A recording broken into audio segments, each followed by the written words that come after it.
crash and burn. Hey everyone. So tonight I wanted to discuss, well tonight actually I'm going to be doing a whole series of Nine Inch Nails records, but I'm going to start of course with the Downward Spiral. This is sort of their massive breakthrough record from 1994, even though you could make the argument that the Nine Inch Nails have been pretty big since The Jump, when Pretty Hate Machine came out back in, I think it was 89. I know it was pretty much within a couple years of that album being released that Head Like a Hole was being played non-stop on MTV. And even though I've never really loved that song, I do love the video, and I love how next to Skinny Puppy, Nine Inch Nails took the industrial thing and they did something so completely unique with it. Now I know that doesn't really apply to Skinny Puppy because Skinny Puppy in a lot of ways invented it, but the Nine Inch Nails, they found a way of fusing like pop sensibility with the like industrial chaos, and there's this like perfect marriage of, like I said, like madness and mainstream.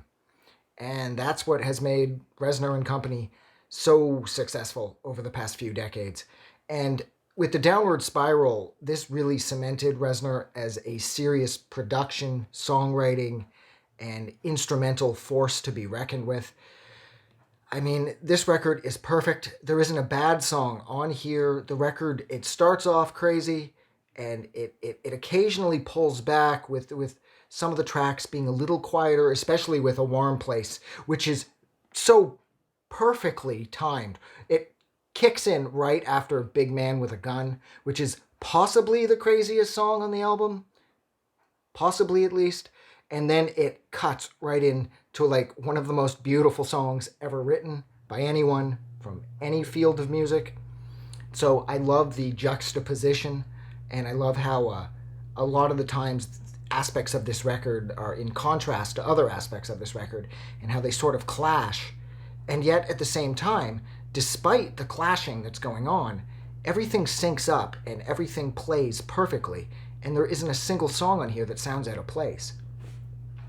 Now, at the same time, this record isn't necessarily for everyone. I suppose this record is somewhat on the hard side. A lot of people won't be able to wrap their head around the different time changes and how heavy the record can get, and that overwhelming sense of chaos that is ever present with this record. No matter how soft or how quiet the songs may become, there is still that sort of like I said, like that impending sense of chaos. And if I'm not mistaken, this record I think it was recorded in the Tate house. I think it was, at least. If memory serves, that's where this record was recorded.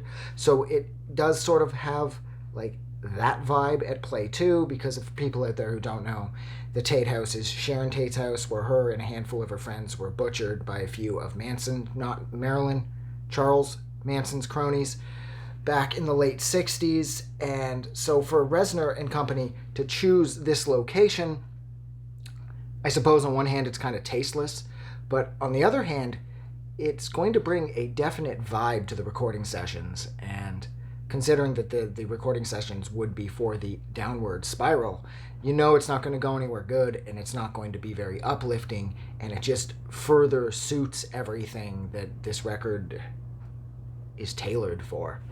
This record is not fun. This record is not upbeat.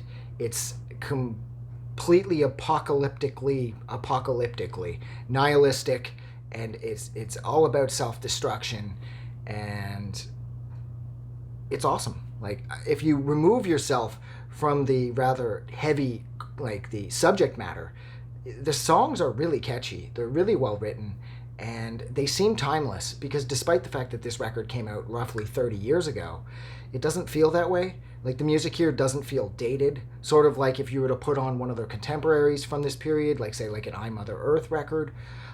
It sounds like the 90s. This doesn't sound like the 90s. Parts of it does, or parts of it do here and there, but overall this record stands on its own, and its sound is timeless. And this record, of course, spawned a number of hits. Closer, I believe, being the largest hit off this record. My personal favorite would be March of the Pigs. I love the video for that song. Reznor's all fucking drugged up and he doesn't seem to give a fuck. And I love how, despite the fact that music videos are usually synced to the studio tracks, I love how the music video and the song played for March of the Pigs is done live right then and there for the music video. That's not usually done when it comes to bands who are shooting music videos.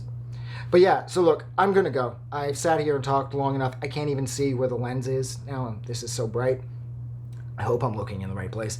But yeah, I think I've talked long enough about this kick-ass record that broke the Nine Inch Nails absolutely to the mainstream back in 1994/1995. And this record would stay relevant right through the rest of the 90s and right up through till today. This record hasn't lost an inch of its impact. It still sounds vital, it still sounds crazy, and it has just as much purpose now as it did then. If you like this review, don't forget to do something nice for somebody. And if you didn't like this review, still do something nice for somebody, because the two aren't really related. And thank you so much, and have a good night. I'll see you guys soon.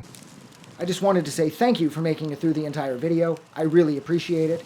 And I'm going to remind everyone one more time, even though I've probably already done this in the video that you just watched, to please click the like button as well as the subscribe button, because it helps this channel grow. And thank you for hitting like and subscribe, and we will see you guys really soon.